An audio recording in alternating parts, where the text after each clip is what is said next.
Hey, Mommy, I'm going to be on an interview for the next bit, so you can't ask me. I can't ask you about the dog? Yeah, or what else can you not ask me about? I don't know. You asked me about a lot of shit. Which poop did you pull? Oh, did I pick up the doggy poop? Which one did you clean up? I'm so glad I hit record. This is the JWN Podcast. I'm your host, Joseph Meanstead. On today's show, we have an actor of screen and theater, and I think he's invading our minds. Please welcome Patrick Arnheim. Now, the bio information I have on you might be quite outdated. It's so outdated. That's why I love it. That would be fun right there. Because it basically says that you attained... You attended the esteemed Circle in the Square Theater School on Broadway. Yep. Yes, sir. You were born in New Jersey and graduated from Princeton High School. Barely so. You also attended Ole Miss on a theater scholarship before going to Circle. Right. I like to think like I stopped by Ole Miss. Like I've stopped by there for a couple of years. But yeah, I did attend in quotations. Sure. So you're a Jersey guy and you got a taste of Mississippi. Yeah. You went back to New York and then you came back down south. Let's just start right there. Yeah. All right, let's start with Jersey. Like, you grew up in Jersey. Yeah, I was born in Summit, New Jersey, Overlook Hospital, which, by the way, Meryl Streep was also born at. I don't think that's a coincidence. No, I think that you were destined to follow in her footsteps. My parents were. I've always considered myself a mutt because my dad was from Queens, New York, and from a family of four. He had a sister, his two parents. They all grew up in what is probably the size of my current bedroom right now. There were no actual beds. The kitchen was the living room, was the bedroom, etc. And so on the flip side of that, 5 years younger, my mom was growing up in Knoxville, an only child, of a big-time lawyer, and she had debutante balls, and just the polar opposite experience of how my dad was living. And so my mom always thought such an extraordinary woman because in 1961, when many women were not, she went to New York to go work in industry, worked for a company called Inmont. And my dad met her on her tour of the building, I believe. He had an Austin Healey he saved up for 3 years, so he had a nice car and probably ate like a half a meal a day. So he impressed my mom with that car, and they went out on dates, da-da-da-da-dee. As they got married, however many years later, they started to move further and further away from New York and then started having kids. So I was born 20 minutes outside of New York City, but was really brought up, with one parent, tales of the grit of New York City, and my mom, who has families, had farms named after them and stuff. It was just totally different. So, and wait a second. Yes. Wait a second. I'm kind of hanging up. We'll get back on track. I promise. Oh, I promise. I just love the idea that your dad grew up, in a tiny apartment, spends all of his money on a nice car. Oh yeah. And that shit worked. Like he landed a babe because of his car. He actually was engaged before he met my mom, saved up the 2 years before he saved up for the Austin Healey for an engagement ring. The woman says yes. She ditches him after a month. And my dad knew people enough such that in New York, they were like, you want that ring back with or without the finger? And my dad was like, keep the ring, keep the ring. And so I always grew up knowing about this woman, and that the next 3 years, he probably ate ketchup packets for dinner, but the man had a red Austin Healey. And my mom kept getting stuff because she was Miss Debutante. She was getting fresh fruit shipped to Grand Central Station, and all the men at Inmont were like, hey, let me drive you to go get those pineapples. And one time my dad was the guy who drove her. That's awesome. That's Yeah. so, I mean, that is like old school, like Back to the Future type. Yes. Like, yeah, this is what you kind of, yeah, it's a storybook. That's so fantastic. So how many brothers and sisters do you have?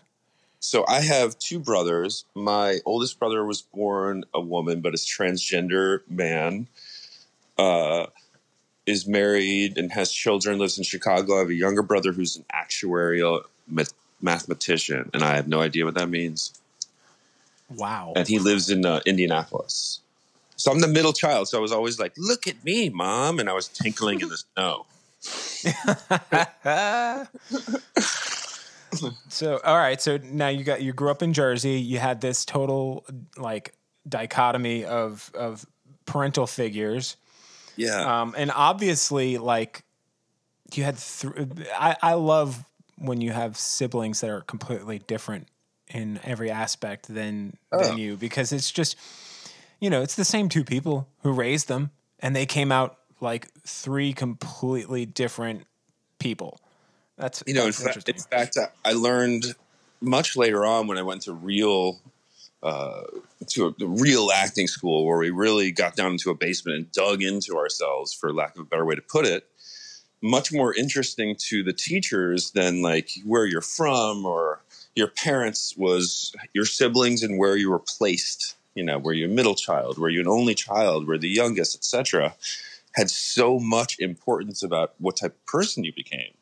Now, I still don't get that, No. but I sure buy into it. And I'm the middle child, so for me, it was always like, no one's looking at me, you know, type of thing. And yeah, that became an actor.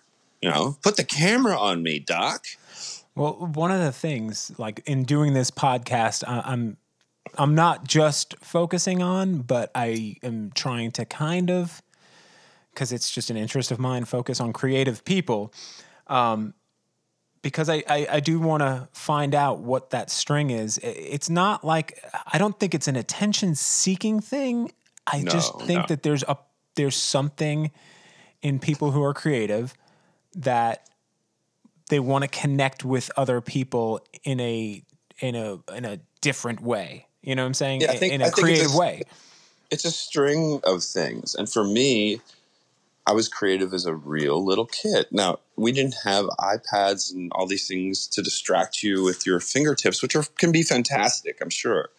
For me, I had G.I. Joes, Star Wars figures, He-Mans, and basically a life of quarantine. My parents worked. Did you build forts for them? Yeah, I had stories that went on in my head that can continue for months on end. And meanwhile, when I'd go to a school setting, I was the shortest, the littlest kid. So this creativity, I was sort of bubbling up in my own room. To get anyone to, really all I really wanted was attention from the pretty girls. And I came up to the pretty girl shins.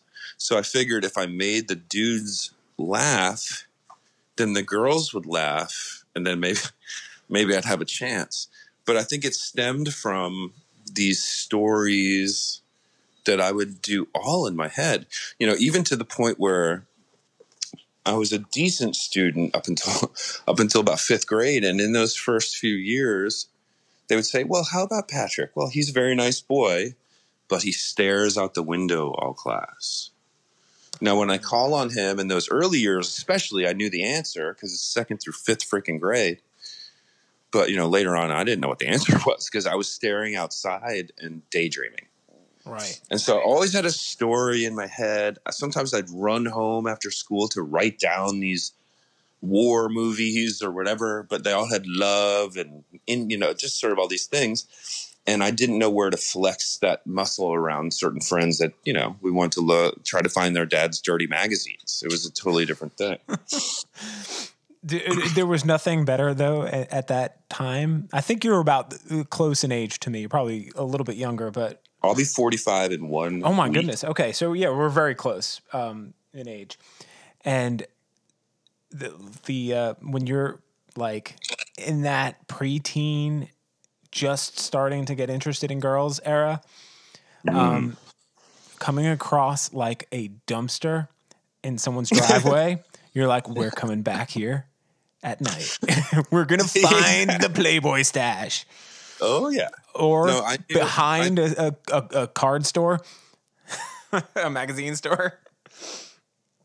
Yeah. Well, we had a boys club, maybe 5th grade. In order to join, you had to do all these things. One of them was steal something from some drugstore. I don't remember, in Westfield, New Jersey. I stole a box of Fruit Stripes gum, which was like the best 10 seconds gum tasting ever. And then it went straight to rubber. And then, yeah. But I felt so guilty that I had stolen this whole box that I think in like an alleyway, maybe 20 feet from this drugstore, I put the box of Fruit Stripes gum in the alleyway and kept running. You know, I didn't want to have this stuff on me.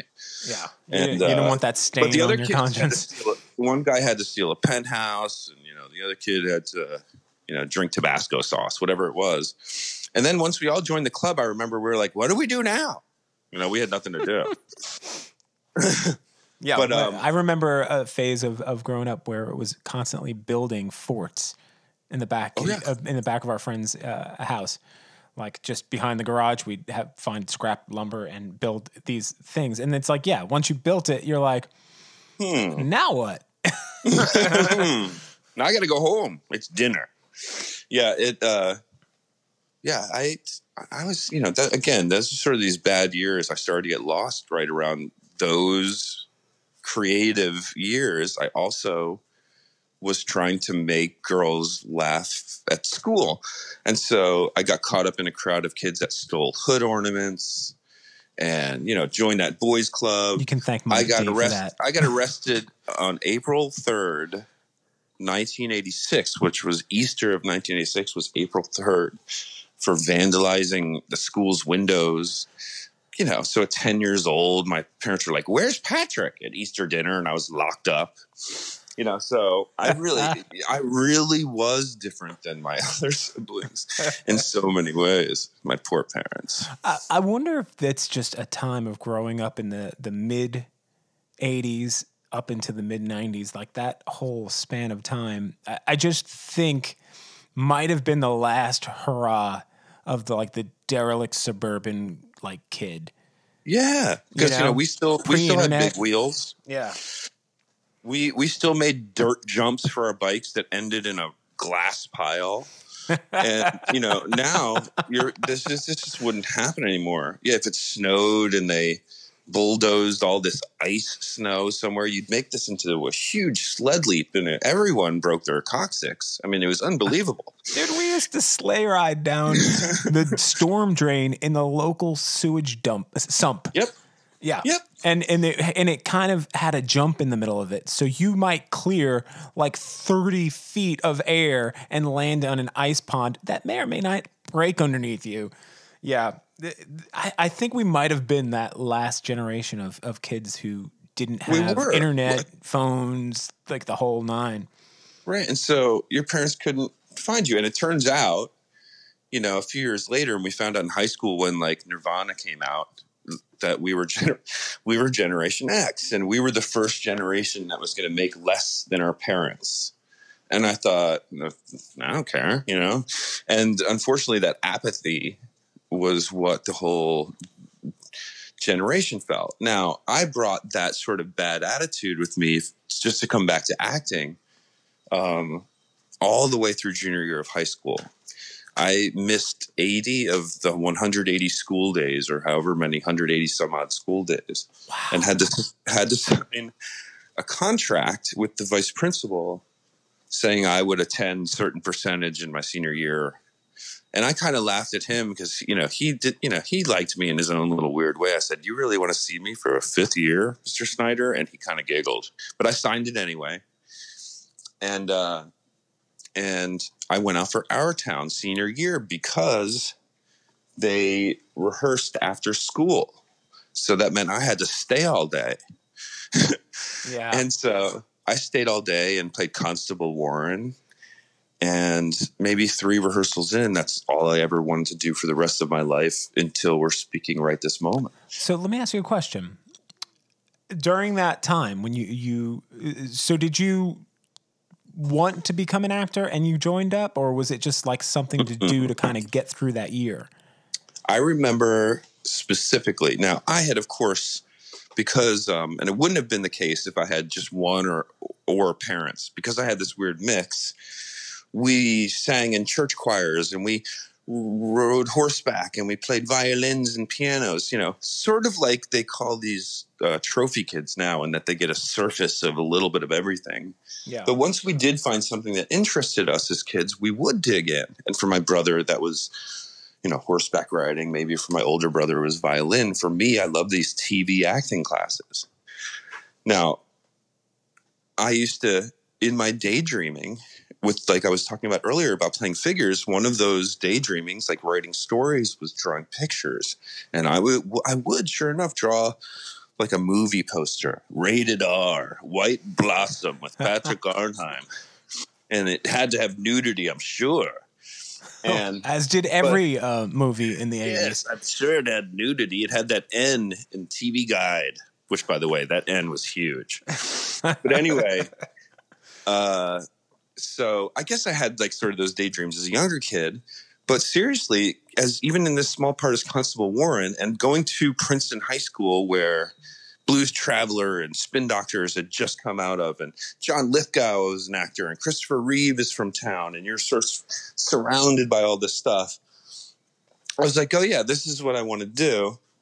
I'd already been Mr. Class Clown. Why not sort of put it to more use? And I did every play that year.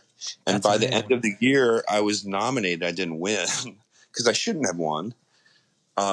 Something that's called the Golden Key Award at my high school, which I think the reason I was that's like a real exemplary student. I wasn't that, but I think the nomination was like a nod to me turning it around a little bit.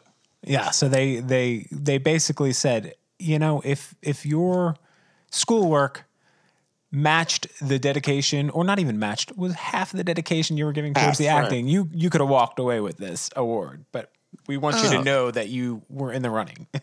Yeah, and that we see, if you're right, and or if you had done 4 years of your senior year version of yourself, which I'm not saying I got fantastic grades, but you know what? When I started to take something seriously in high school, I did notice the teachers took me more seriously. And then you don't start at a level where you're under. That happens to kids all the time. You're walking into class. Maybe it's how you look or who you're related to.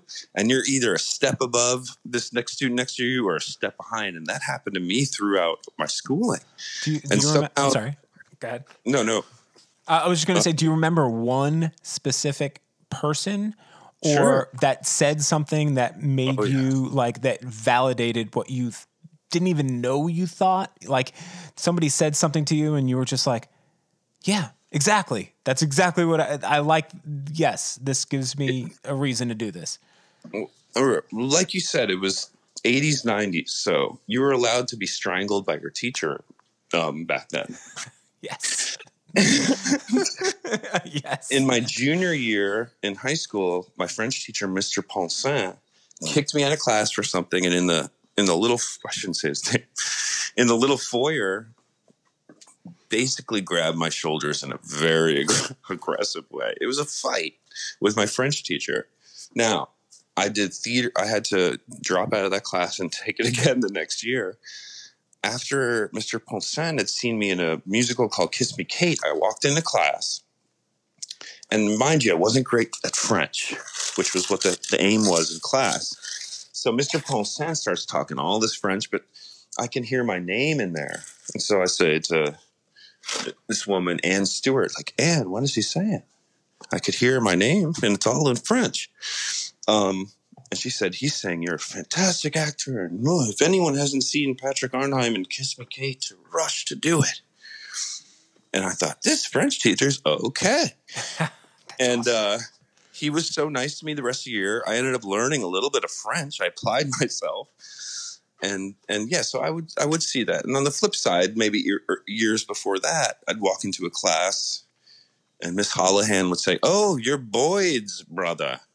And I'd say, because they just had the fantastic student Boyd that took their class. And I'd say, oh, yeah, wait till you get a load of this. Let's see how much you say that to my younger brother. Oh, boy. My poor younger brother. All right, so you're in high school. You did all these plays. You kind of turned your life around. What was the transition like after that, after high school? Right. So everyone went to college, and especially where I'm from, a third of the students at a public school got into Ivy League schools. And when I say Ivy League, I'm including Stanford and Berkeley. Sorry, Ivy League, but I'm including those two.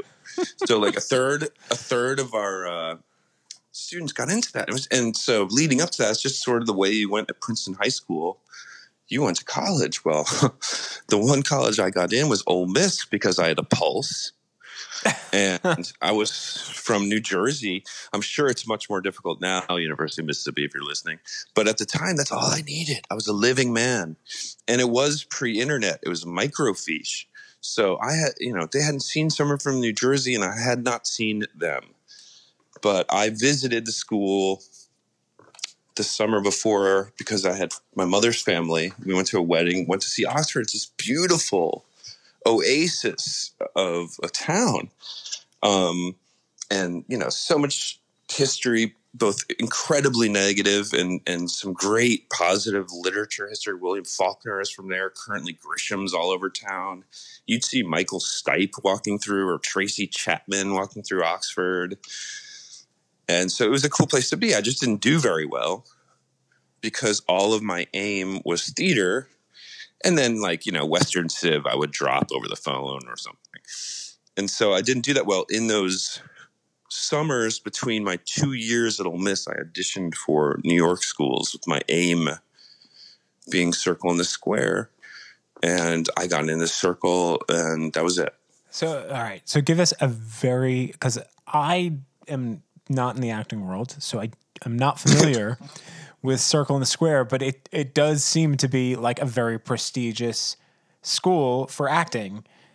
Yeah. So what would you compare it to for like the layman? Like, you know what I'd compare it to is like a buffet for actors, because there's a lot of schools that are of one thought. You're all Stanislavski's method. You're all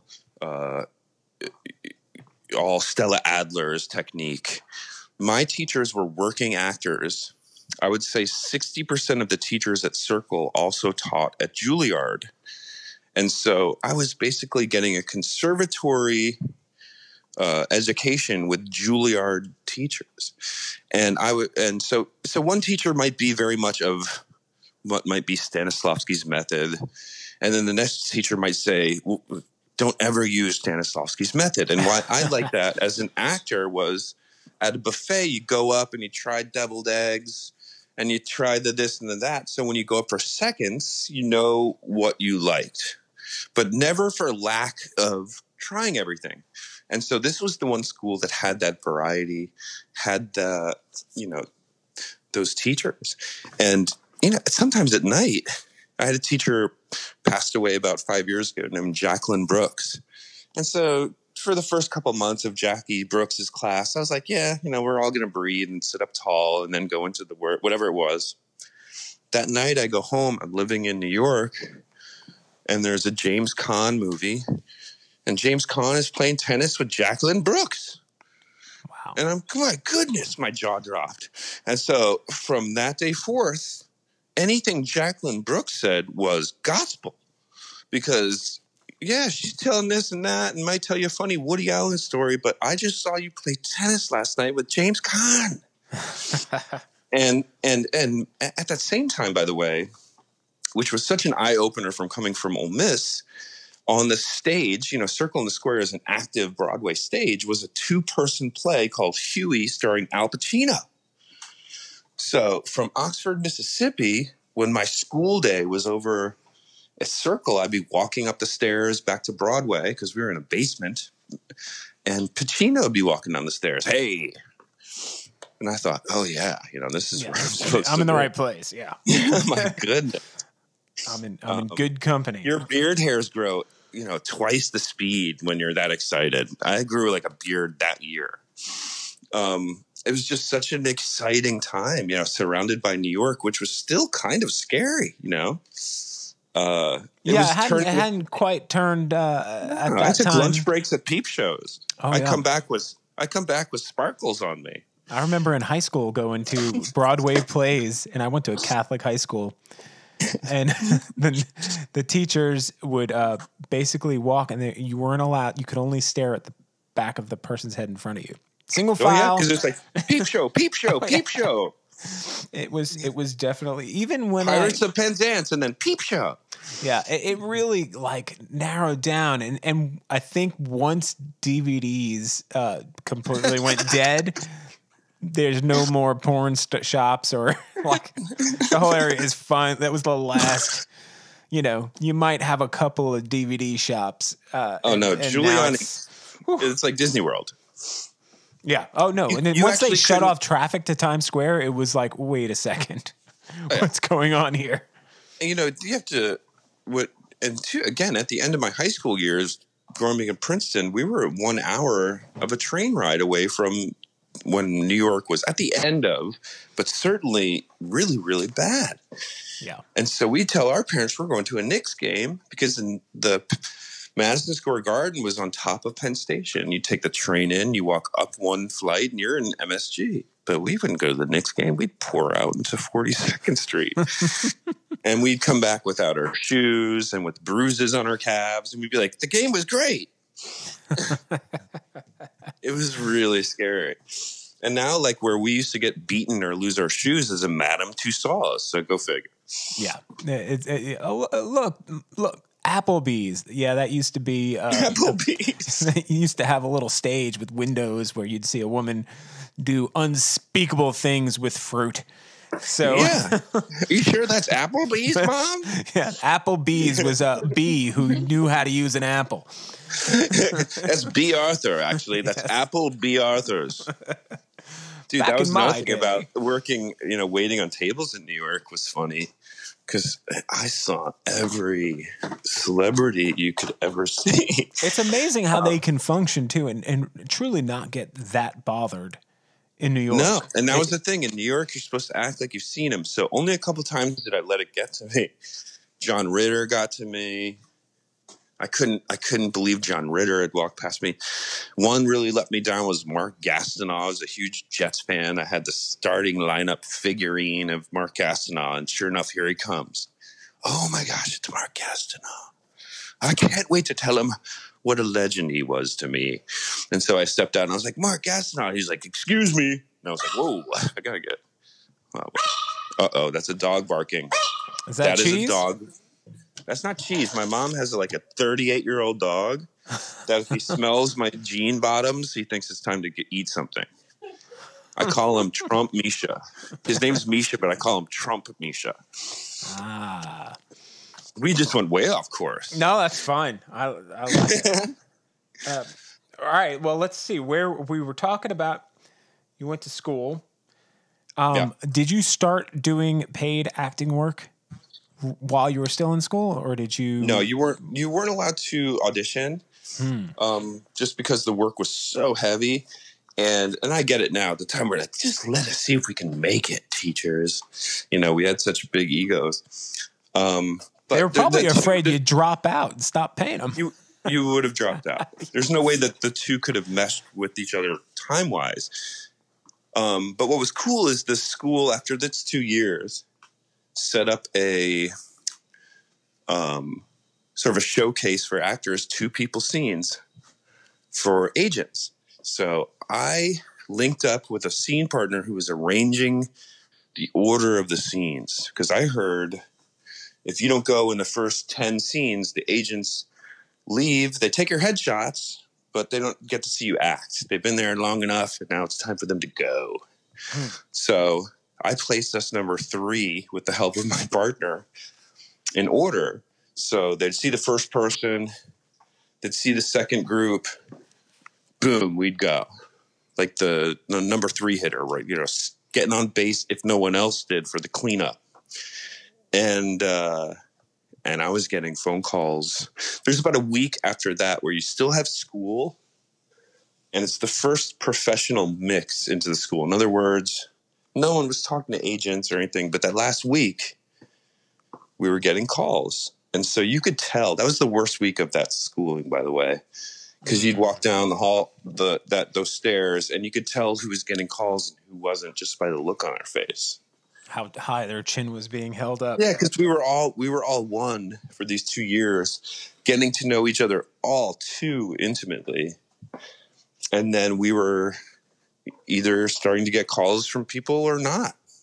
Right off the bat, it was strange. It took the innocence out of that experience. But guess what? I think that's why they layered in that 1 week, just to show you, it's not all going to be a drum circle. Yeah. You're going to be out there on your freaking own. And that was exactly what happened. Exactly what happened. And I was just very lucky. I hit the ground running because of the timing of being contacted. I knew somehow innately to be myself in these meetings, because that can be very scary too. Like, I think I took a meeting with an agent and we're halfway through and I was like, an agent, I hate to stop us right here, but I've never had to go to the bathroom so bad in my life. And that broke the ice somehow with this agent. I was like, geez, Louise, where's the loo? Yeah. And he was like, oh, all you had to do was ask. And I think leading up until that point, I was like, yes, I'm Patrick. This is what I do. This is what I think my strengths are. Blah, blah, blah, blah. Just the next guy he would have seen like, okay, thank you. By the time I was like, you know what? I got to go to the bathroom. He laughed. I take this 2-minute break and I come back and I was myself. Does that make sense? And not because I had, finally gone to the restroom, but because I took a breath, was being real right there in the room after, not feeling like that in those first few minutes. And honestly, that sort of mindset never left me after that. So I was very lucky. I booked, by the time I was going out, I was booking commercials to the point where, I worked in restaurants for a few months and then I didn't have to anymore. I should have for my, keep my head on straight. But money-wise, living alone in Manhattan, I didn't have to do it. I'd have 3 or 4 beer commercials, not at once. I'd have a beer commercial and your handheld breakfast and your whatever, and your IBM, whatever it was, at once. Wow. And this was a couple of months out of school, paying everything on my own. It was pretty cool. So you did like screen type stuff first or out of college or out of school? First thing out of Circle. Yeah, it's all on camera and very little stage. So, which after a while, by the way, you sort of start to lose your acting muscles a little bit, because sometimes you'll walk into a room, you sign your name, you show them that your hands don't have any cuts on them, and then you hold product in front of camera and smile. Wow. It's not like we were digging deep into character work, but it was so busy. I'd have 4 or 5 auditions, and this is when we had beepers, so you have to check your beeper and then go take the subway down wherever it would be and get to know these casting directors. And that's what I did for, nonstop for 11 years. Wow. That went by like a month.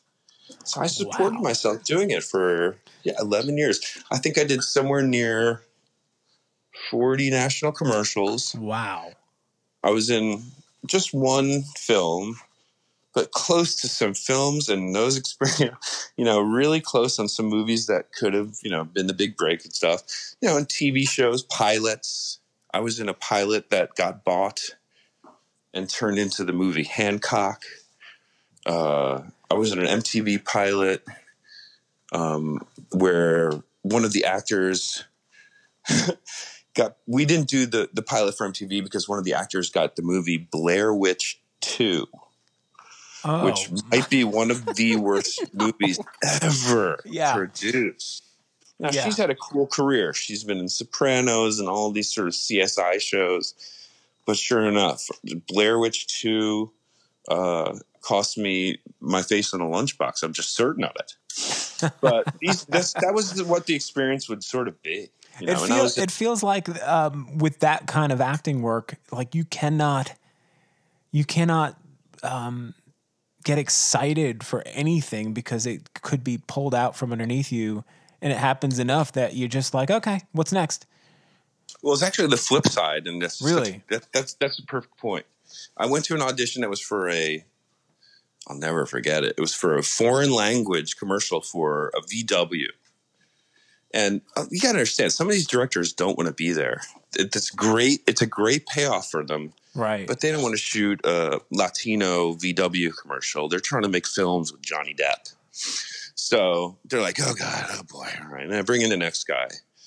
And I did something, and they in the room, and this never happened, by the way. Even if you went into those rooms and just did horribly, would they go, thank you so much? You know, it wasn't like the type of rejection that everyone talks about. You just didn't hear anything, and that was a rejection. But I remember being laughed at in room and saying, you know what? I effing quit. Not to them, but as soon as I leave the room, I effing quit. This and that, I quit. Duh, duh. The whole subway ride home, I quit. Never going to do it again. I quit. And by the time I walk up to my apartment, I'd booked a UPS commercial. Wow. And so I learned, okay, you can have that I quit moment, beat yourself up, or on the flip side, think there's no one else that could have gotten that role but me. But then you have to forget about it. You're allowed 30 minutes, and then you got to let it go. And so you got to get really good at maintaining your cool with rejection. Yeah. And again, these are things that you didn't learn in that school. You have to teach yourself to stay sane. And this was a person who's in a great position. You know, I wasn't struggling. I think to have these issues like, oh, I hope I got it or don't, meant that you were going out a ton of times a week. People would kill for such problems. Yeah. And so I thought, you know, and I knew that. And so I thought to myself, you know, this is a great opportunity. Who cares? Some dude laughed at a VW. If I had quit, like I said, you know, I might have not gotten that commercial that then turned into $40,000, or you know, and had all the girls from high school say, "I did see you." You know. Wait a second. I sat in math class with that kid when he showed up. Oh, this is 30 years ago, or not 30, but 20 some years ago, and I still get that. That's hysterical. And yeah, it's cool. But and then I started to do a lot of stuff for MTV. You know, I really had very successful. What years were you at MTV? Like those TRL years, like end of the 90s, early 2000s. So I worked there at 1515 Broadway. 1515 is where where TRL was. I supported TRL doing IT work. Roddy Scott? Do you know a guy named Roddy Scott? No, I might if I could, because there were so many people that like you dealt with. But you know, besides the people that were on my team, like IT people, the people I supported were MTV News and the MTV Studios and the MTV Store for some odd reason, because it was right below the studio. And so I knew the store people.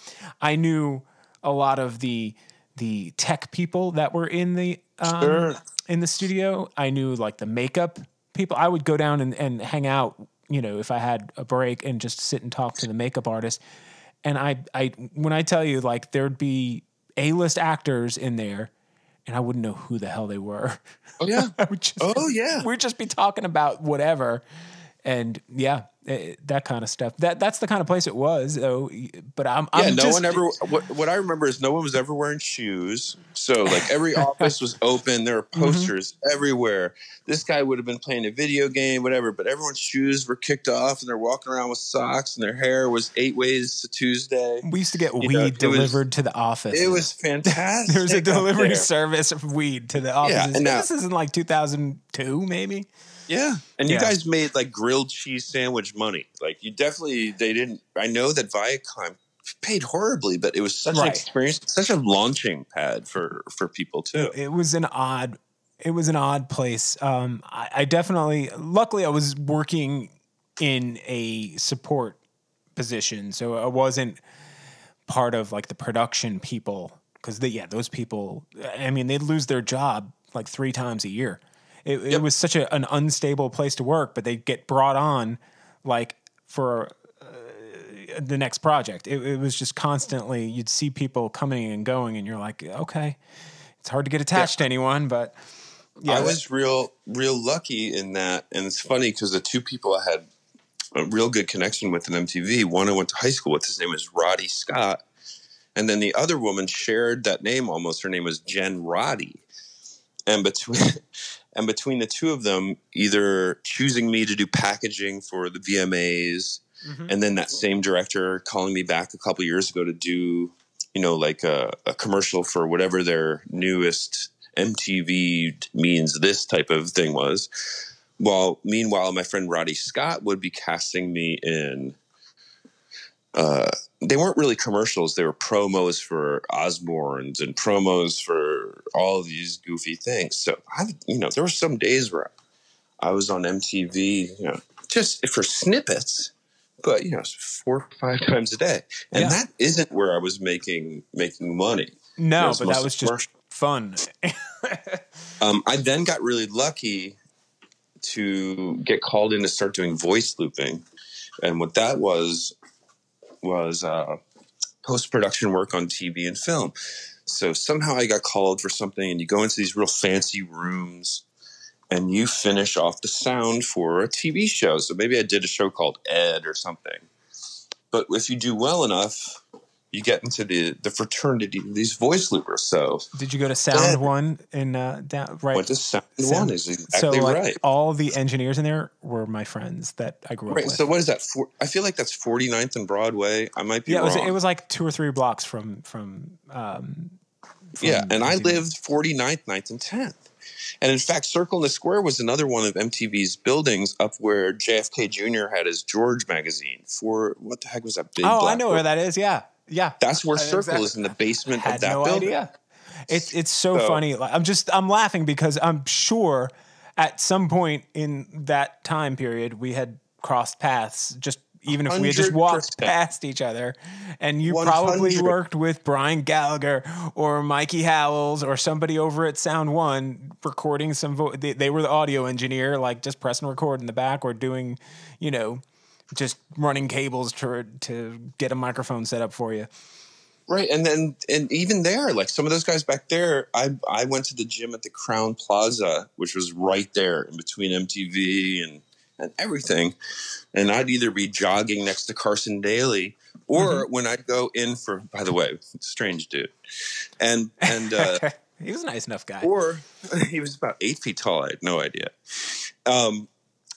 Or, I would see a guy when I went to my first or second looping thing. The guy in the booth was the guy I knew from working out at the gym.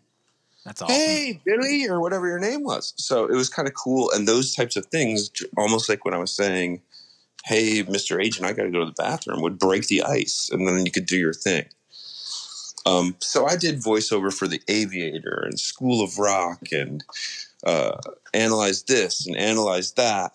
And, all huge movies, and then really bad ones too. And then movies you thought would be great and then weren't, type of thing that I'm still today being paid for. That's awesome. It's pretty awesome. Royalty checks are fantastic.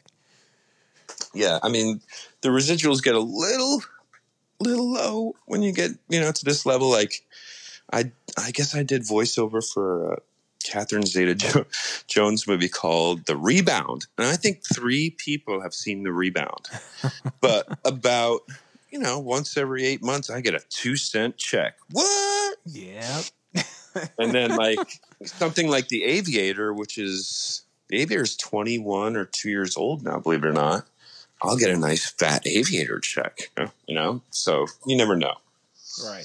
That's the fun of getting paid for something you did 20 years ago.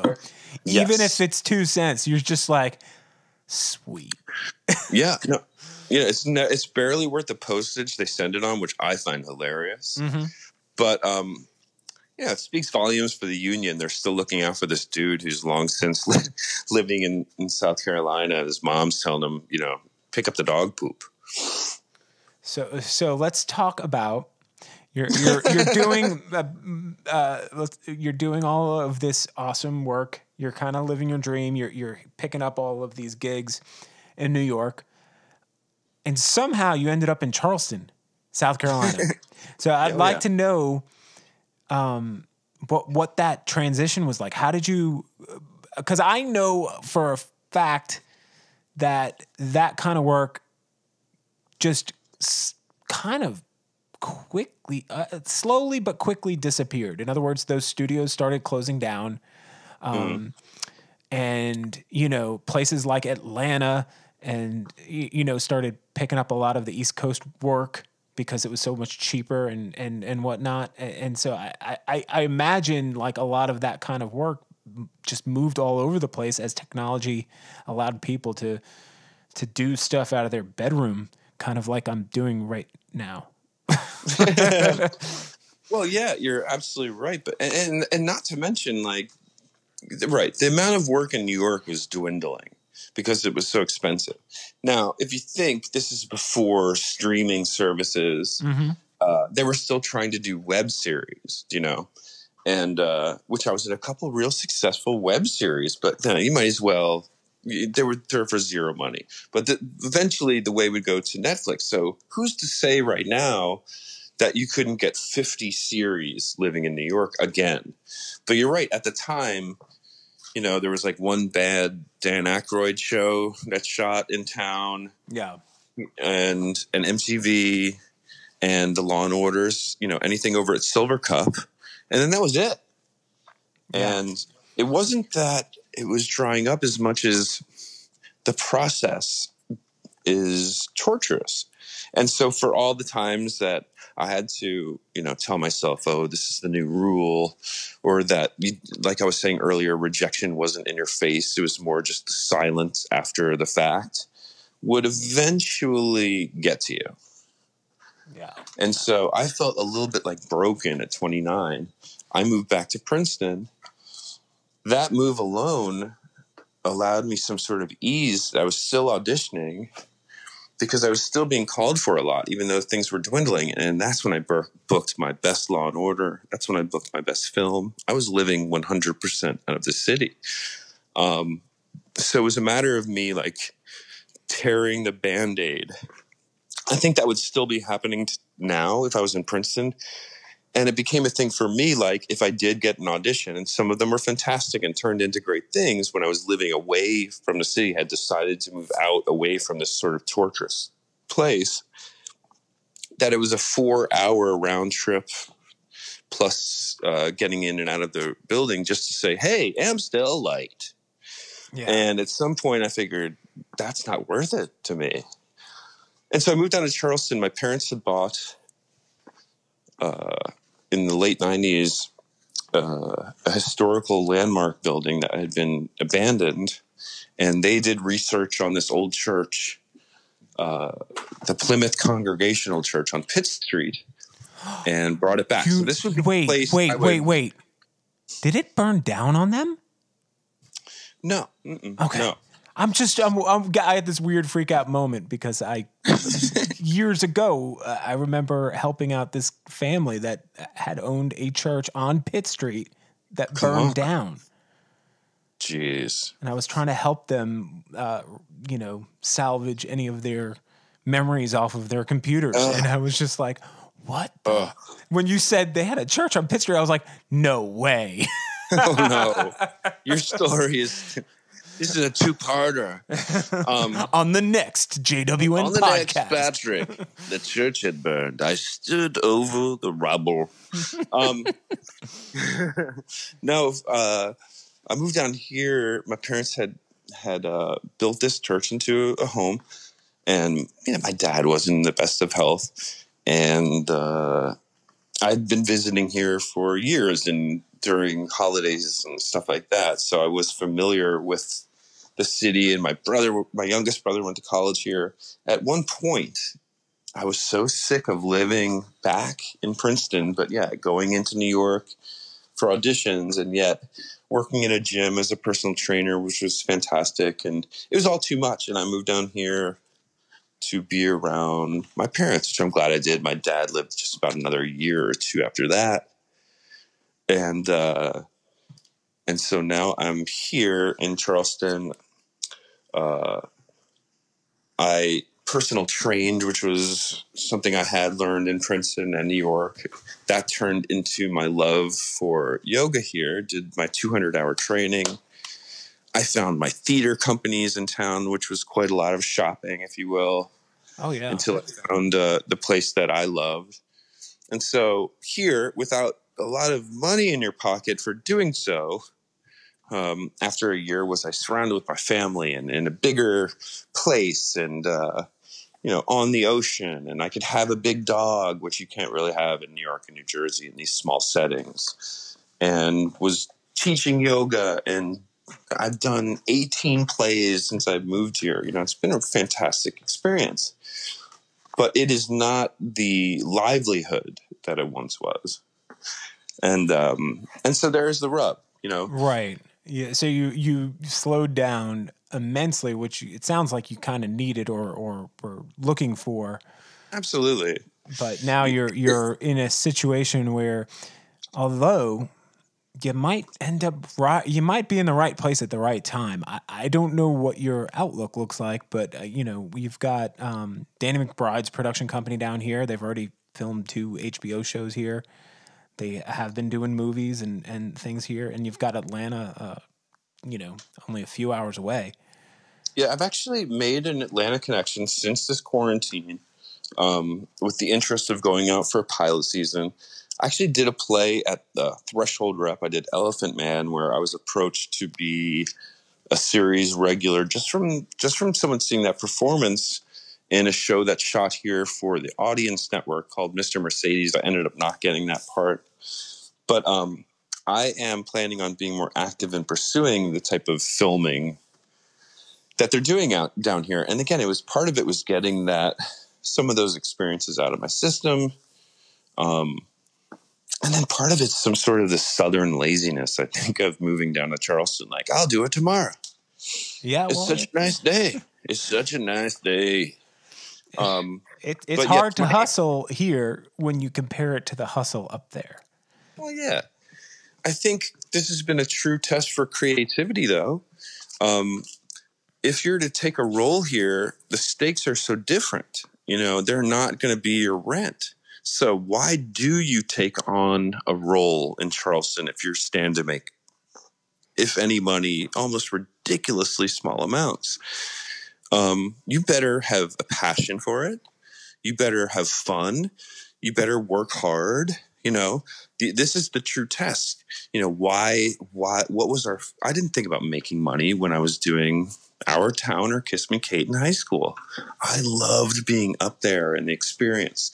And what I think I missed for so many of those years trying to push product in New York was just that.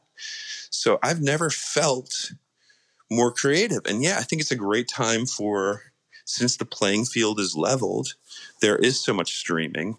They're shooting in so many cities because New York is ridiculous. I have the right, I have a pretty good resume to jump right back into it. And my muscle is back. Set. You have the muscle. My love for it. My muscle is back. Right. Well, the skill set that you've built up over the years, when you're talking about just being on sets, dealing with multiple different types of personalities, doing the voiceover work, and basically the ins and outs of the back side of production. Mm-hmm. You know what I'm saying? It's like exactly all of it's that exactly stuff. what they don't teach you in those schools. Yeah, and so you have the classical education. Right. Are you willing to, when you get lucky enough to get on these sets, to have your eyes peeled open, to soak in what works and what doesn't? And the 2 examples, my first commercial was a print ad. My first, I'll tell you a story real quick about my first print ad and then what was my first on camera. They're eye-opening experiences. My first print ad, we got to get there at 5 a.m. was for Secret deodorant for women. The lead singer was a woman, and the band, we were pH balanced different, whatever it was. When I got in, the woman for the ad was already there, insisting that they play her music of choice while they put on her makeup. And I could see people rolling their eyes. And I remember thinking to myself, like, this is great. And I can't wait to be in a magazine and stuff. But this is secret deodorant for women. Nobody cares. So this person wants her music played and doesn't like how her hair is done. And I made a mental note to myself, don't be her. Those people aren't going to want to hire her again. At 5 a.m, you don't want this person that wants their part on the other side of their head and can only listen to their music while you do it. And you're actually the one working behind the set. You know, the talent, sit in a chair and shut your mouth. You're getting paid. So I remembered, okay, when I get on a set, be really excited to be there. Eyes open. When they ask you where to sit, you sit there immediately. When they put the part in your hair, you've never seen something better. You know, because guess what? You must it up when you get home. Count your money. And so the first on-camera commercial I did, first live action commercial, was a Saturn ad. And it was a 3-day shoot. I was the principal actor. I was the star, for lack of a better way. Actually, my co-star in that commercial, my girlfriend, is the mother of the lead dude on 13 Reasons Why. So that's another funny thing. You'll be like, I know her. I know this dude. I know him. Whenever you're watching TV. Whenever. But anyway, I did a Saturn commercial. They shot like the more intimate stuff of me with the girlfriend talking about our car on a different day. The first day was outside with 50 extras and crane cameras. And I get off the subway and I see what looks like a Tom Cruise movie is going to shoot. There's so much people and stuff. And half of me was so excited. Half of me wanted to run back on the subway and forget the whole thing. I saw a room that said extra holding. And I had checked in with whoever I had to check in with. And they're like, yeah, we're not going to need you for blah, blah, blah. You can go and hit up the food truck or whatever you want to do. I went, hit up the food truck, and went and sat with extras. Chatted, boom, this and that. When it became time for me to be needed, they were like, Patrick, we need you. And all the extras went, you're the principal? You're the principal? Why were you sitting with us? I thought, oh my gosh, you know, because I'm going to be that extra tomorrow. And you're going to be the principal. And so again, the first print ad, don't act like that. The second, you know, the real big on camera ad, I thought, I'm going to be like everybody else. Because all I am is the car commercial guy for the day. At night, I will be sleeping alone. And no one's going to offer me a Perrier. Yeah. So, you know, keep your wits about you. And I think that that type of attitude was, first of all, not a put on, but it was deliberate, and it got me a lot of work. It got me a lot of work. Man, well, that's fantastic. I mean, the attitude is such a breath of fresh air. I think before I worked at MTV, I worked at an advertising agency, and the people working production for commercials were so much more, the attitudes were so much larger. They're miserable people. Yeah. Generally speaking, those are miserable people. I'll tell you, I did a Thomas's Bagel commercials with Charlie Day. And I did a few commercials with Charlie Day. And to the point where when we get on set, Charlie and I'd be like, pretend we don't know each other. Because we wanted all of our stuff to air. And we'd shot like 3 commercials in a row where we're both sitting on a couch. The one that makes it to air is Thomas's Bagels. And years go by, Charlie, you know, hits it big with Always Sunny in Philadelphia. He's a movie star. And he's on Tonight Show with Jay. This is still when Jay Leno was doing Tonight Show. And they said, Charlie, what was your worst acting experience? He said, easily Thomas's Bagels. So I don't remember it because in the commercial, I fall down the stairs because Charlie drops a couch on me. I'm in a full body cast. So my point of view of that day is get there real early and get a body cast put on you. Charlie had to show up in cool jeans and we, you know, just had to shoot. So I don't really remember his point of view. But anyway, he's like, yeah, I'll tell you what, Jay, the guy wanted to know if I really loved the bagel. And did I really love that Thomas's Bagels? I wasn't having to do that because I just had to be the guy who fell and was like, ow.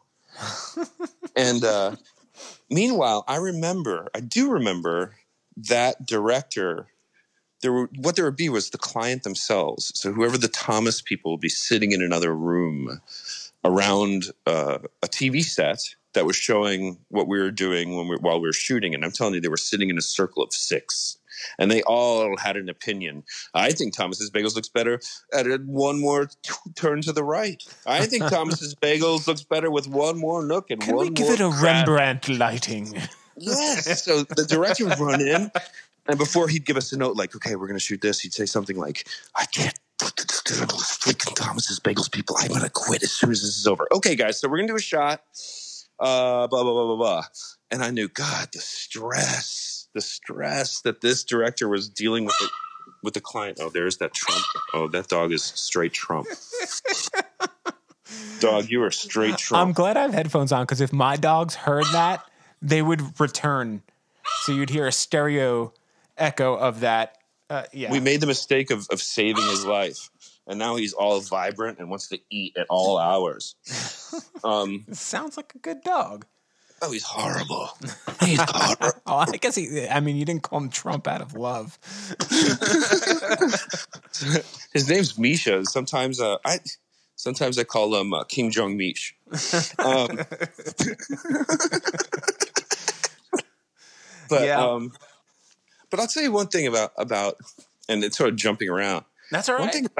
One thing about Charleston, and specifically a woman, Keely Enright, and her husband, Dave Reinwald, who run that Wolf Street Theater.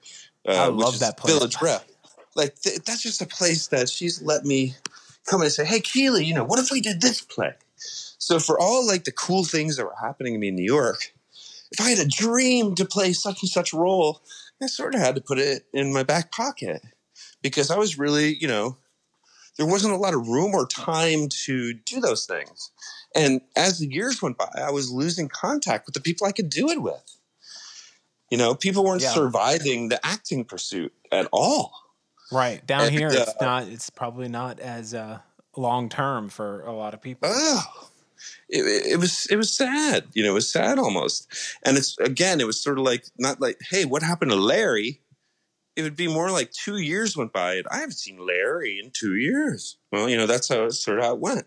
Anyway, when I came down here, I had all these plays that I had seen in New York or all these ideas of things I wanted to do. And we made them happen in this town. And, we all made $30 for doing it. But I'm telling you, it was as equally, if not more, of a sense of accomplishment. And so this town has lent me that and more. I'm scared where we are right now. What's happened? Well, I'll tell you what the inspiration for this conversation. Last week I was talking to my wife, and I was like, what I really just miss right now, and it's something that we had only recently in the last maybe 4 years or so kind of discovered is this independent theater scene in Charleston. And I'm like, I really want to see a live play. I think it was because the Hamilton thing was coming out on Disney Plus, and we were talking about it, and I was just like, you know what though? I really just want to see like a live play. Those are the best nights ever. So much better than going to a bar or going to a movie or going to something. It's so like it's just a beautiful experience. Yeah, it's intimate, but it's also like you feel like you're participating just by being in the audience. The energy you're giving, you're getting back, and it's an exchange. Well, that's the only reason I think it exists. If we did live theater and bless the people who shot Hamilton on a stage to get that feel. But, live theater to an empty crowd is, it's like DTAF. Yeah. I mean, nobody cares. But it tastes like coffee, but go take a nap. In other words, that Hamilton, first of all, everything about the way they shot it was amazing. Technically, everything about it, you cannot say a bad thing about it. The whole time I'm watching it, I was exhausted watching it, thinking like, oh my God, these people do this or did this Live. every single night. And sometimes on Wednesday, they did it twice. and I'm like, this is 2 hours and 40 minutes of not breathing. Like the pace is so breakneck. The dancing, the acting, the singing, the performing, everything's on, it's so rhythmic and just everything. Like the scene where Hamilton's son gets shot and I'm just sitting there like in tears watching this. And I'm like, they're in tears and they did this every night. How the fuck does someone do that? Like, well, I think again, I was talking to Keely the other night and we were like, oh, we miss theater. And I said, remember, because we did a play called Junk. And when you're backstage in the midst of doing this play, it's so serious. In other words, I think I had one scene and I was holding a yellow legal pad. And within 2 scenes, someone else needs on the other side of the stage to be holding said legal pad for their scene. And I'm telling you, you've got however many seconds. And it's such a team effort and it's so intense and so live, right? No one's yelling, cut, the yellow pad didn't happen. Let's start again, where there's no stakes, Yeah. It was like a sprint backstage with the yellow pad of paper to hand off. And when you're months removed from it, you're like, oh my gosh, isn't that hilarious? But there's something to be said about the seriousness, the intensity, the amount backstage, of work, the teamwork that it takes. That yellow pad has got to get into Kyle's hands in said time, or it's a failure. Now, of course, someone in the audience wouldn't go, that was a great play. Besides, the one guy didn't have a yellow legal pad. I'm out. No one would notice. The review just comes across and it just says legal pad equals no. Don't go see Junk. They can't even get a yellow legal pad. They were 99 and 44 100ths there. Legal pad. All I could think about was that damn pad. But you know what? When I think about it, it's the polar opposite of someone sitting there in a chair, wanting their music to be played while they want their hair to look this way and wouldn't know if I had walked into the room or not. Right. To, I'm going to sprint like Jesse Owens to get dude yellow legal pad. Do you know what I mean? And a couple of months later, we can laugh at how ridiculous that really is. I think if people could equate it to something like pick whatever field you're in.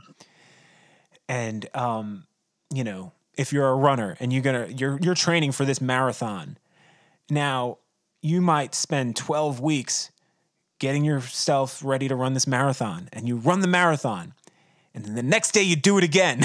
And the next day you do it again. And the next day you do it again. This intensity of like, it's not something that I think most people understand how much passion goes into seeing a live play. And I really do. I miss it tremendously because you can't recreate it without going and seeing it live. You have to go see it live. And I can't wait for this to be over because I feel like, I feel like there's going to be an outpouring of people just needing some sort of creative inputs as well as outputs.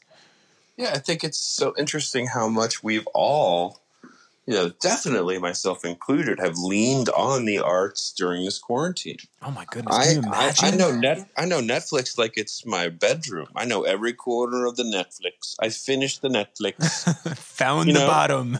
And found the bottom. Yeah, and the thing is, these are all people who are, pretending to be another person in a pretend situation, or it's something great like the new Unsolved Mysteries. But whatever it is, and then we're cutting art and we're cutting this and that, and then at night we're laying down to watch Netflix, and then one doesn't jive with the other. Yeah, and so my worry for live theater is that it won't get that immediate chance. Well, it's kind of going to be hard to come back quickly because I'll be straight up with you. The landlords at Wolf Street, totally separate from the passion and the vision of Keely Enright or Dave Reinwald put into that building. Those landlords want $14,000 a month. And bless them, I guess that's the deal. But since March 15th, there's been nothing active in that building. How could we possibly afford that? Right. So I think right now is a time to link up, and this goes in the theater world, in your dance world, in your business world, in your yoga world, whatever your pursuit is, to link up with people who are forward thinking. If this building isn't going to be our theater next year, where are we going to do it? Because there's also that sense, and I get it, of, our theater is going to be gone. Well, what are we going to do? Oh, our yoga studio is going to close. What will we do? No. All right. I think our yoga studio is going to close. This might be the next thing. I think our theater is going to close. What about this building that no one's ever looked at in this town? Whatever. We'll have to, if we're live up to our passion and our pursuit, then it's up to us to make sure it comes back, even though the government's doesn't want to help us do so. Right. That's okay for now. We'll figure it out. I'd rather people stay healthy. As long as you just said exactly what I was going to say. The people are the theater, not the building. So as long as you guys are alive, if we do that in front of an empty crowd, nobody cares. Especially us actors.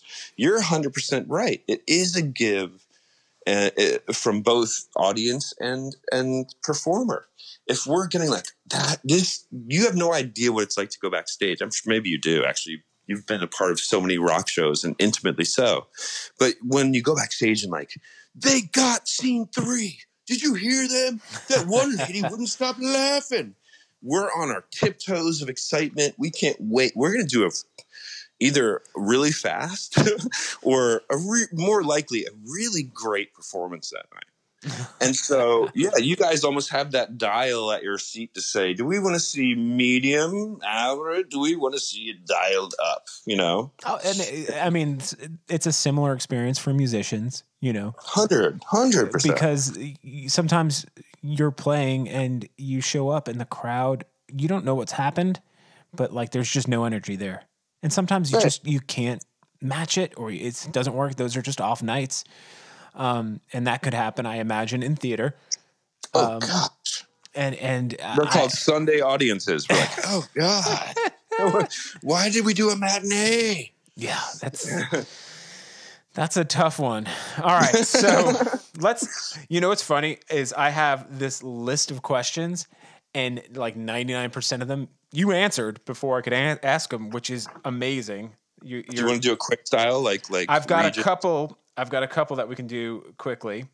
I have one of my cheesy. Here's one of my cheesy questions that I like to ask, and not about the dog. If you're listening, he has a dog. His name is Cheese. Is this like your Lipton? This is your Lipton question? Oh my god! Oh look, the dog heard dog. Oh wait, Trump Misha. I want all you listeners to know that there's no That's dog. Not Cheese. I'm being abused by dogs. Help me. All right, so this would have gone back before while you were in high school. When you were in high school, where would you put yourself on the Principal Vernon from the Breakfast Club scale? Brain, athlete, basket case, princess, or criminal? I'm going to put myself criminal. And mind you, Judd Nelson I'm going to be Judd Nelson wearing Emilio Estevez's jacket. I was about to say, mind you, the whole point of the Breakfast Club is that nobody fits into those things. But exactly, that's the whole letter at the end. Yes, so beautiful. Yes. That's a play I've wanted to do for years. But anyway, I think it would be a great play. It's all set in one setting. It could be a period piece. Yeah. But making a movie into a play is an expensive. If it's something to like a story first, then you could do it. But man, forget about it. But I would be Judd Nelson with Emilio Estevez's jacket on. Nice. Nice. All right, here's another one. What is a class that you think should be taught in grade school? In grade school, K through 6. Or till like up till 8th grade, yeah.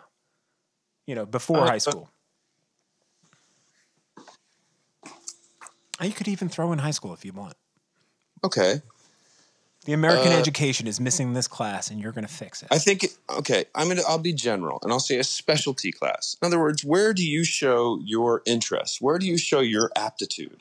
And that's where I lacked. And what I do like about the idea, this is not a real great answer to your question. That's all right. But, there's no bad answer. Sure there is. You should have seen my blue books. Anyway, yeah, I think something specialized. I wish someone saw the actor in me. And so that one class a day could have been that for me. Or for someone who needed more compassion or needed to understand history more. Maybe not such a... How about this? I want to split a free play with passion and interest. And in a general note, I wish that most history teachers wouldn't draw a line across the blackboard and start dashing Mesopotamia. Show me the films. Show me what they listened to. Show me. Let's eat what they ate. I'll really understand history more if I know more stories, fiction or fact, that took place in that era. Or to really, again, hear their music, to know what they ate, to know how they slept. If you draw a line across the blackboard with a dash in it, you've lost me. Right. I'll tell you what, we had a history teacher in my high school, and everybody remembered this fact and this one class that he taught. And he would turn out the lights and shine a flashlight and said, Charlemagne was the light in the Dark Ages. Right. And everybody remembered that. Boom. Everyone's interest is boom. And you know how we create memories in life is because there's too much to remember. Like, what did you wear last Tuesday? Are you kidding me? No. And these are things, you think we're so smart, we're so developed, but our brain is too much to compile. So what creates memories, they theorize, is the flow of adrenaline. And when the adrenaline flows, so imagine, I was almost in a car accident, or Billy hit me in the chin, or whatever it is. You'll never forget Billy almost hitting you in the chin. But when that teacher shone that light, why do you guys remember it? Because you perked up. And even if it wasn't a type of adrenaline to lift a car off a child, it was adrenaline. And that adrenaline stamps your brain. He also was the same teacher that told the sophomore class when I was a senior, after our senior trip to the beach, that, Joseph Niensted's got more hair on his chest than I do. Thanks. Yeah, and you're like, hey. That's information that the sophomore class needed to know. They all remembered that, that's too. One of the most inappropriate things I've ever heard. Yeah, well, it was a small school. I paid them back. I paid them back for you when I was smoking on the back of the senior trip bus. They just didn't know what to do with me. They didn't know what to do with me. All right, here's a little bit more of a woo-woo kind of question. Okay, got it.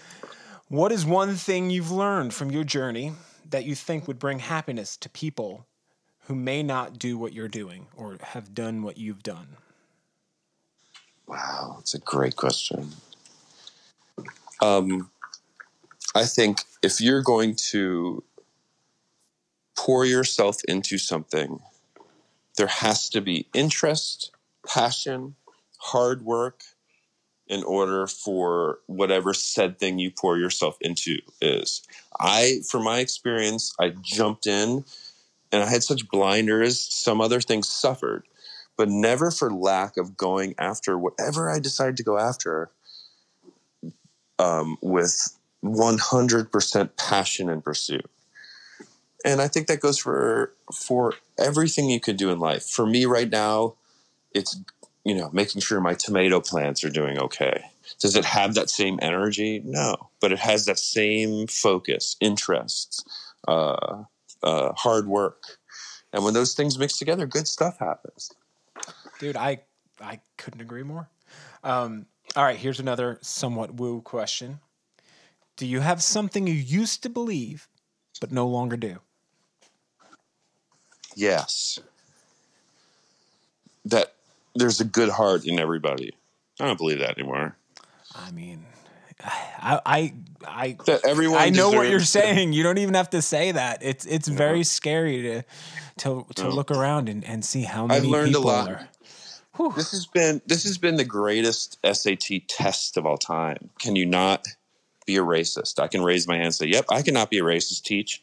Can you vote right? I can raise my hand. Can you run your business right? Yeah. Can you socially distance? Yeah. Did you watch Tiger King? Oh my God, my hand is so busy, because there's so many things, and it's not just COVID and this incredible, terrible racism that our country bouts with on the daily that we're dealing with right now.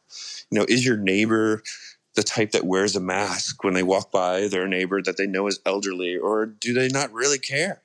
There's so many ways to fail this test of 2020, and I've seen a lot of people fail it, and I'm the furthest thing from perfect. I love a corner store, but I've seen so many people. I just didn't think that our generation, our generation, we tried Woodstock. It failed, but we tried. We had the Woodstock that ended in violence. Yeah. Well, yes. But damn it if we didn't try twice. And, we were the actual generation that did, just like our parents were in a car when we first heard Nirvana's Nevermind, and things changed. Oh, yeah. Like, now these guys hear a Drake song, and I can't imagine things change. So it's just a different world. It's just a different world. I have a really hard time with the fact that I think there's a lot of people that are either selfish or stupid, or a real even mix. That's sad, but I do think that. And I'm from New Jersey, so that comes with me. I want to say F you to every other guy. I'm still trying to hold on to the hope that that there's good in people. I'm digging a lot. Yeah, you're going to dig to Earth's core. And I'll tell you this, I saw someone share something the other day. It was one of these, I haven't unfriended anyone because of a different view that they hold. Can you share this? And I wrote under it, F no. Nope. If that makes you a good person, cool. That's not how I'm rolling right now. I actually commented on, I wonder if it's the same person who we saw that post from. Well, the guy I put it on is from my high school. He took it down. He took it down. So somebody posted that on it showed up in my feed, and I wrote, I've actually not unfriended, but unfollowed people I love, people I agree with, because their venom is just as bad, even though they're on the right side of morality. I can't take it in. I can't process that much hate coming from people that I agree with as well. Right. Like, it goes 100%. Both ways, not in a Trump, they're both good people, but I'm saying, like, that energy of just like, F these people. It's like, man, F them.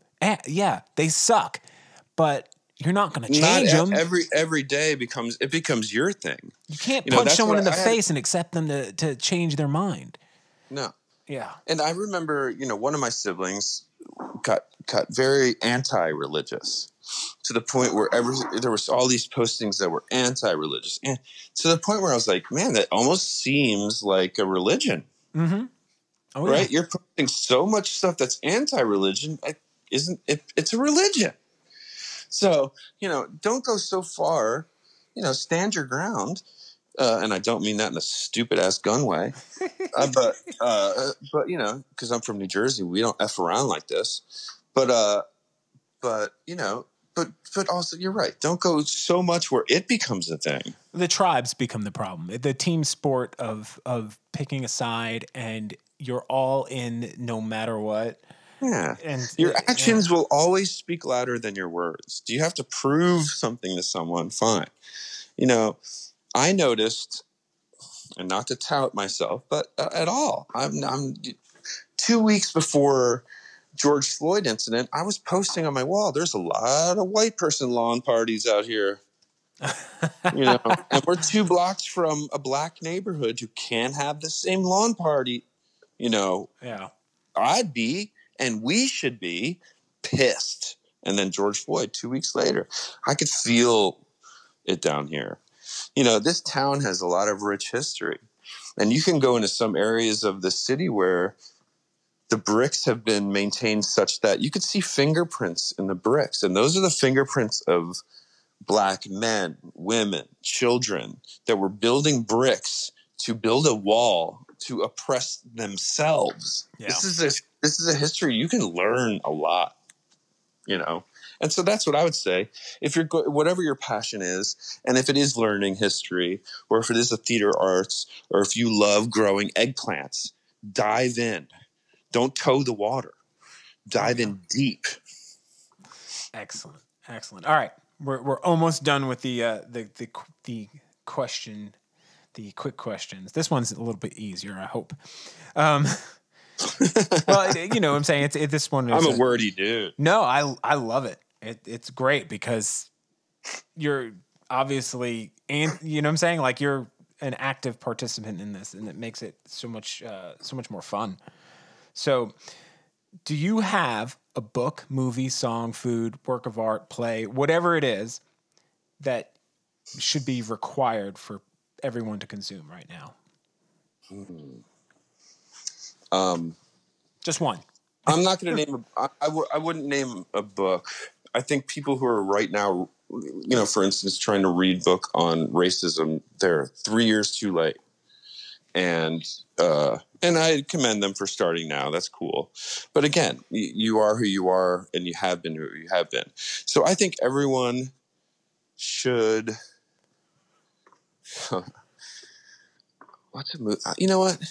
I almost hesitate because my acting teacher, or my favorite woman in town, Keely Enright, who runs that theater, would kill me. But right now, I'm such a tip of the forgotten veterans of Vietnam. I think if you haven't read Born on the 4th of July or seen the film, to realize that an entire generation was lied to and then ostracized after that, if they were even so lucky to live, and now are so old that we're ready to start losing them on the daily, like 10, 20 years ago, World War II veterans were. You know, I think you should learn about Vietnam, 1961 to 1975, and actually longer than that. Excellent. All right. And then here's my last question. Always eat gummies. Oh, sorry. That's I thought a I knew the statement. question. I thought I knew the answer. What's the last food that you will eat? No. Gummy bears. Red ones. Cherry Pez. Can you recommend, or people, can you recommend, I'm sorry, I can speak. Can you recommend people who inspire you that might want to be on this podcast? Or a person? Oh, yes.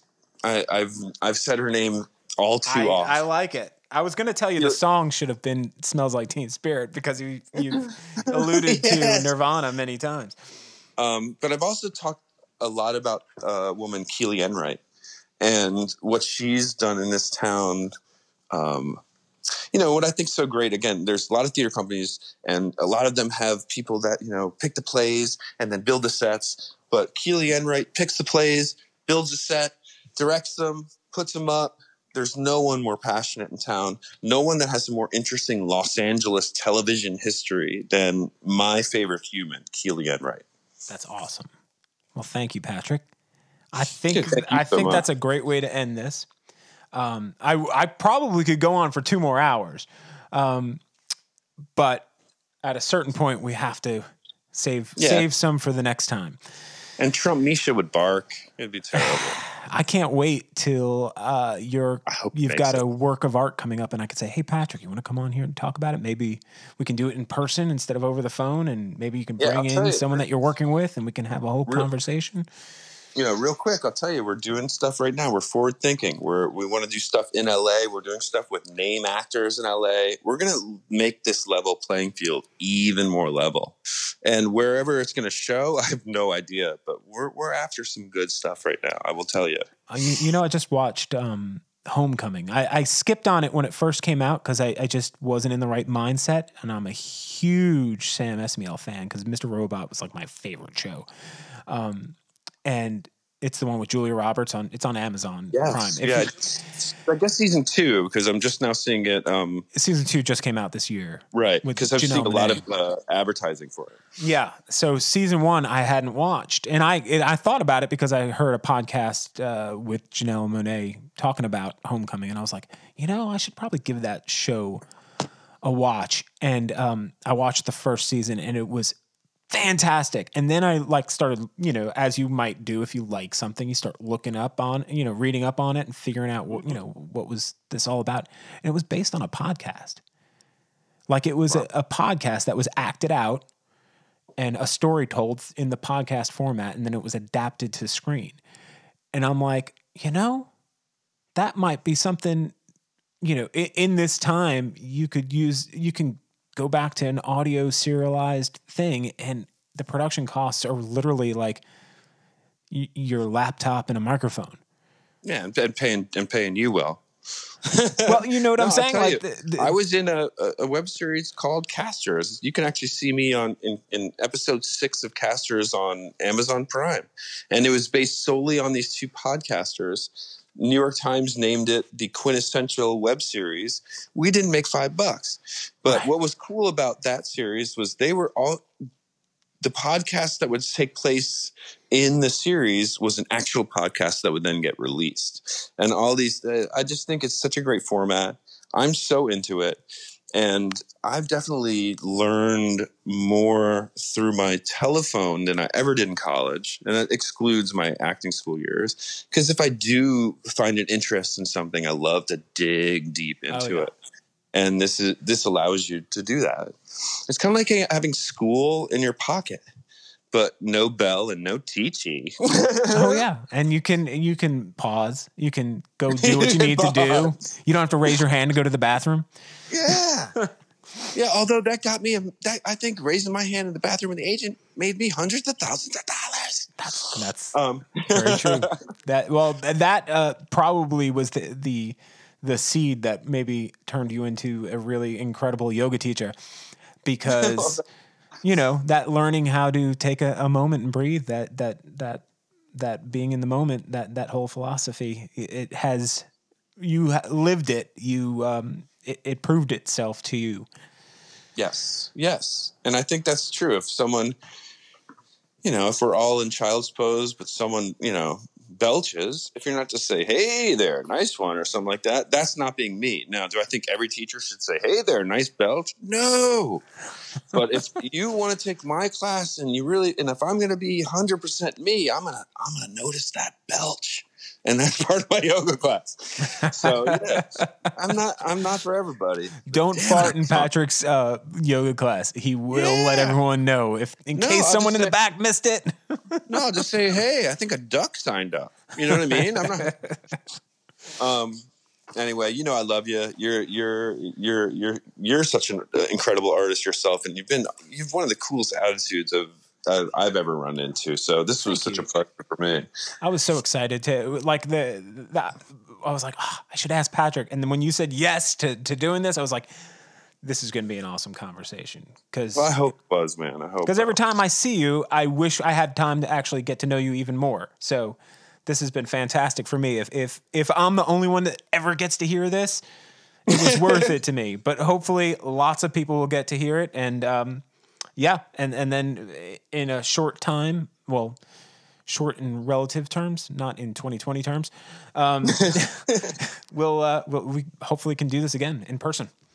Man, I'd love to. And I appreciate all that you've done for me in this town since I've known you. So this has been a joy. Great. Thank you so much, man. Talk to you soon. Thank you. Yes, sir. Bye.